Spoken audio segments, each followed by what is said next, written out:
Welcome back to More Than Peachy's Gaming. I'm your host, Mune. Today I'd like to talk about Weiss Schwarz Rarities. It's a very confusing system. I have an entire sheet just kind of filled out with the many rarities of Weiss Schwarz. The first things first, where do I find the rarity? That's the biggest question new players have for this game, and exactly where are these rarities found? So in this case, our very first card that I'm going to show you is a common from the Weiss Schwarz game. It's available in booster boxes and extra boxes, or in the case of booster packs, extra packs. Alright, there's not very much difference between the two, but it's found down here in the lower left corner at the end of the string of these letters, numbers, and symbols. Okay, in this case, this common has a C for common. Pretty typical to just find something that is shorthanded, which is kind of nice. Next, I actually want to point out the uncommon. The uncommon is a very weird rarity in Weiss Schwarz, mainly because you generally think that the uncommon will follow the common. Well, in this case, not necessarily so. The uncommon can only be found in booster packs or booster boxes. Alright, the extra pack, which is a smaller box of cards that are exclusive to that box, I believe it only has like 6 packs, and it just doesn't have it whatsoever. So they just kind of scrap the uncommon for those extra packs, and so they're only found in booster packs. Our next rarity is a rare. Rares are always found in a pack, in one form or another, as a rare or higher rarity. This can be found in booster packs and extra packs. Pretty standard. Everybody expects a rare in a pack. It's not like other card games where like, oh yeah, we're going to give you 2. Whereas there is a possibility to get more than 1 per pack, but it's kind of special circumstance, and I'll go into that a little bit later. Next thing I want to mention is the introduction of the rare rare. It is not a higher level of the same rare, but rather a different rare. It's a higher rarity. Kind of like how Magic has like their mythics, this would be basically the equivalent to their mythics. Rare rares are found in booster packs, alright, and very seldom ever found in, well, they're kind of found in extra packs. It's really weird system that they have for it. It's kind of strange. The next rarity that I want to mention is triple rare, or rare rare rare, alright, for short. So the triple rare is found in a variety of places. It can be found in booster packs, extra packs, trial decks. It just all depends on which set that you get them from. Traditionally, triple rares weren't very common in trial decks, but has been since so shifted over the years. It's kind of interesting. The next thing I want to mention is the Climax Common. This sideways card, okay? The Climax is the sideways card in every pack that you ever open, and you're supposed to build a deck with roughly about, well, a maximum of 8. You can build a deck, personally, without all 8, but I highly don't recommend it. So, but this is another one of those cards that does not have a very strange system. Weiss Schwarz seems to avoid the uncommon. So there is actually no Climax uncommon, but there is a Climax Rare. I don't get why they do that, but they just do. Again, the Climax Common and the Climax Rares are found in booster packs and extra packs. They're not found in trial decks, simply because they go by a different rarity system in those trial decks. So, moving on to the next thing, though, is the SR. Okay, it's short for Special Rare. So, SR is basically like a foiled version of a rare. Alright, so here we have a great card. It's an SR. It's a foil version of an existing rare. Then we have the SP. Okay, the SP is kind of a weird, sought-after card, but it wasn't always that case. The SP nowadays comes with a signature, generally by the Japanese voice actor or actress, more than likely actress in this case, because, you know, everybody has to have their favorite characters' cards signed by their favorite voice actress. But it's not always been the case. Years ago, when the game first started out, and for a few years after, the SPs were not particularly about signatures. They were just foil, climaxes. They get in booster boxes. Okay. I'm going to go a little bit more into detail about that here in a moment. But there's a lot that goes into these SPs, and the reason why they ended up changing from the no signature SPs to the autographed SPs, or signed SPs, is what some people call them, is because they needed a way to draw more people to the game as quickly as possible. And this definitely did it. It did it so well that it finally was able to penetrate into the American market for card games. And now we have English sets of Weiss Schwarz. Isn't that great? Yeah. But there's a little bit of a trick with this entire system, though. Okay? Originally, in booster boxes, you could only get one foil card. Okay? Well, the triple rare, the rare, the SR, or special rare, or the SP, which is a special promo thing, or in some cases, the signed card. They only come usually one per box, and that's been the treatment for ages. You get one foil per booster box.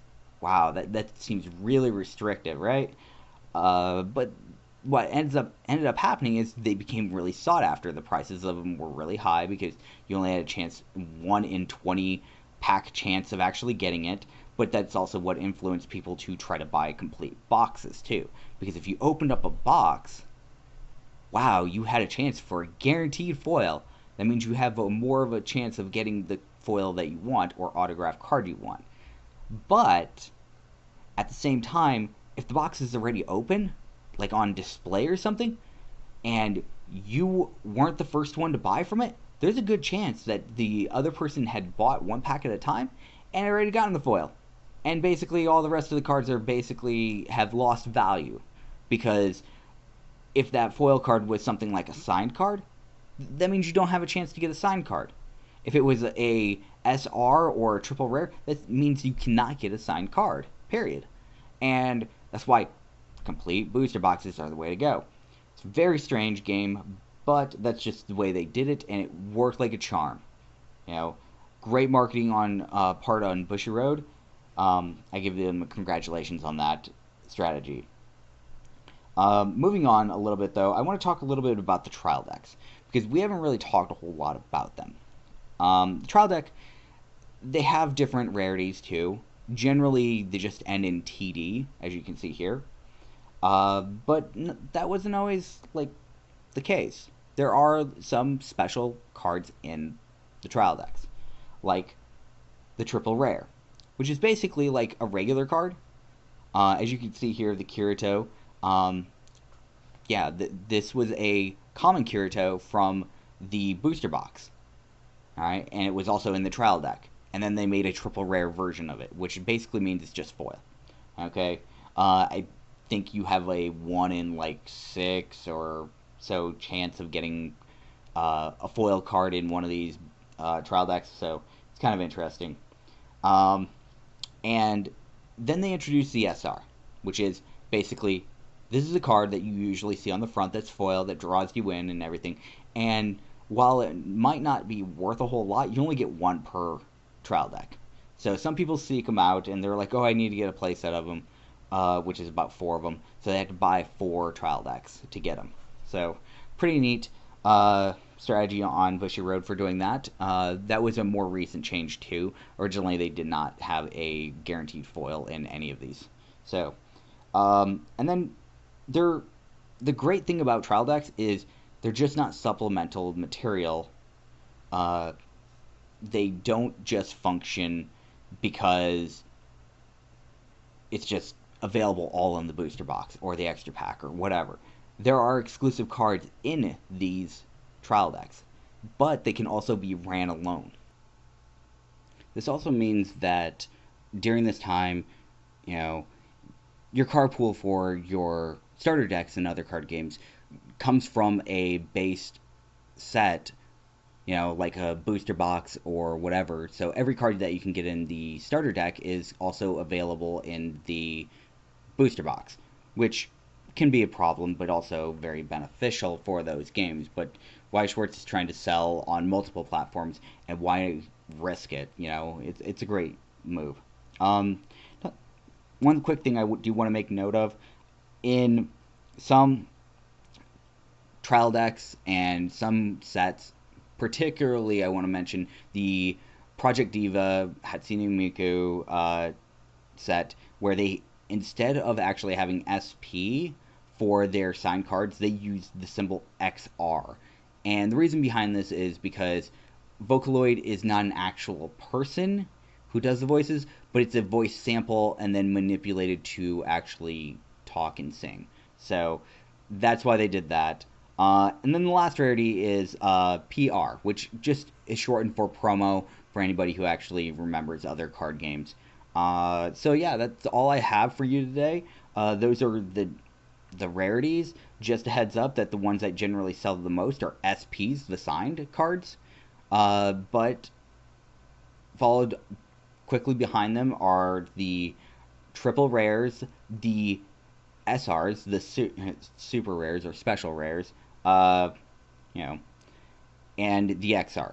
Okay, some cases triple rares do sell pretty well, like better than SPs, but not always. Sometimes even double rares sell more than the triple rare. It just depends on supply and demand for those cards. And in some cases, uncommons sell more than, rares. So just keep a heads up. Watch the market.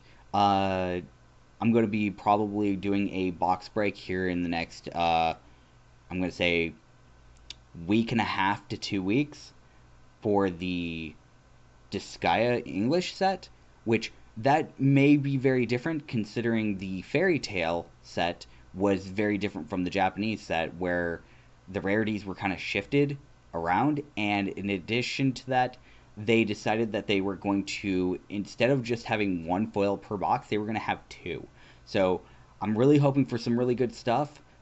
Personally, I would really like a signed Desco, because she is like my favorite character from Disgaea 4, and she is available to be pulled. Otherwise, I think I would want like a flan. But knowing the market, they'll probably want something. The market will probably want something like Etna or Laharl or even Valvatores, because Valvatores is pretty beastie. I'm not gonna lie, and his price in the Japanese set has not really subsided so well. Likewise, Desco is really high up there, so just keep an eye out for that. Hopefully that'll be interesting. I'm not sure exactly which way I'm actually gonna present those box openings. I'm debating if I want to do something like Pack Wars, or draft or sealed, or just do a simple box break in the form of profit or loss.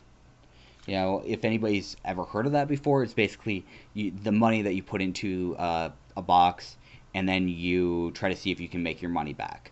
It's a really great idea, but the problem with that right now is nobody really has concrete prices, so it's very disappointing. I can't wait to see what I actually do open, though. I got 4 booster boxes coming in, and 2 trial decks, and a Meister set, so quite a bit, and hopefully I pull something neat. So yes, again, thank you for coming in and watching my video. Though I do have one other thing that I want to make mention. I did post a video a while ago about a Final Fantasy VII replay through on the PS4. If you want to get your hands into it and be able to name my characters, go ahead and comment on that video. If you have any ideas what I should do for my box breaking coming up for Disgaea, go ahead and comment below, and I'll take a look at those and make a decision from there. Alright, thank you so much.